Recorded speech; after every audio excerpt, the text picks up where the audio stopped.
certified public accountants present, distinguished delegates, good afternoon. I'm very delighted to be here to get this opportunity to talk to great minds, to professionals in accountancy. We don't normally get this privilege because we talk to wananchi, and when we are accorded this opportunity, we are very humbled because you are great minds. And you know, as we are small people of limited education, not your professionals, we're just there. So when we get an opportunity to have a discussion with you, we are very grateful. I have brought greetings and warm regards from my boss, our leader, President William Ruto. He has asked me to say jambo. And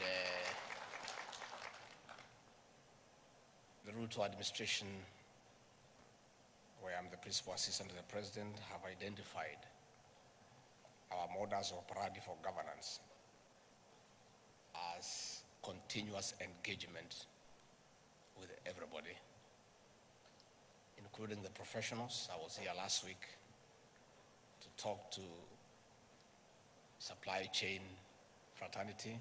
I was again here talking to the Institute of Kenyan Engineers. I'm here today talking to you because as an administration, we have accepted with humility that we don't know everything.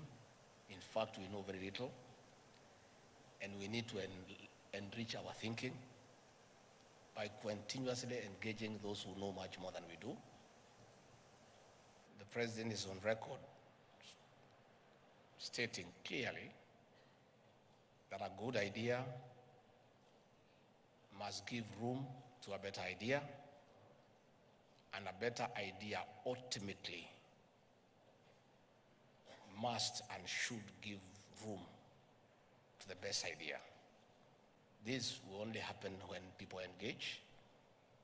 We listen to you, you listen to us, we borrow from the best practices, we have a convergence, we put our minds together, and together we agree what is good for our country.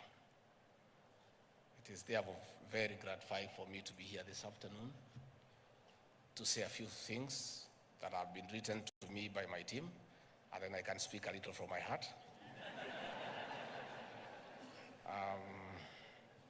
The Accountancy Fraternity holds the 40th annual seminar, second edition, of the Institute of Certified Public Accountants of Kenya, a year into the implementation of the Kenya Kwanza plan. It is also a time that the government is taking a raft of measures, including reforming the tax regime to meet the financial demands of service delivery and development. With collection of more taxes to fund various projects, the need for enhanced transparency and accountability sets in. This meeting, therefore, is timely and essential, not only to ISPAC, but also to our administration. We need an accountable profession that will sow and instill confidence among Kenyans on how their taxes are spent. We appreciate that ISPAC has pronounced itself on a number of issues related to revenue collection, especially what you term as double taxation and capping on maximum tax. This is an important aspect of protecting public interest.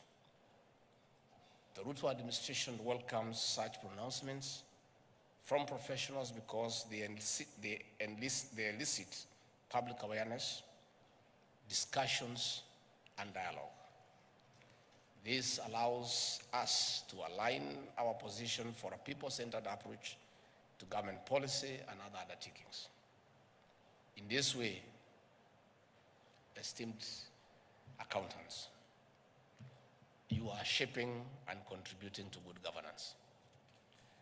While it is commendable receiving advice and recommendations on matters concerning public finance, We rely on your members who serve as accountants and auditors for accountability in the use of public resources, whether in procurement and supply chain or preparation of books of accounts. Members of your profession come in handy. You hold office in public trust to execute duties of ensuring prudent use of public resources. Accountants, auditors, and other professionals at ISPAC are doing a splendid job in serving our nation. And I want to say 95% of your members are good people. Very good people, patriotic Kenyans, and good professionals. I cannot say the same of the 5%. You know, you are aware there is a huge public perception of the report by Ethics and Anti-Corruption Commission that indicates that 21.1% of accountants and auditors are involved in corruption. Such elements are soiling the profession in unethical conduct. They collude and connive with other people in embezzlement.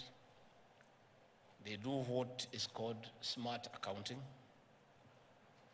computer errors, typographical errors, clerical errors,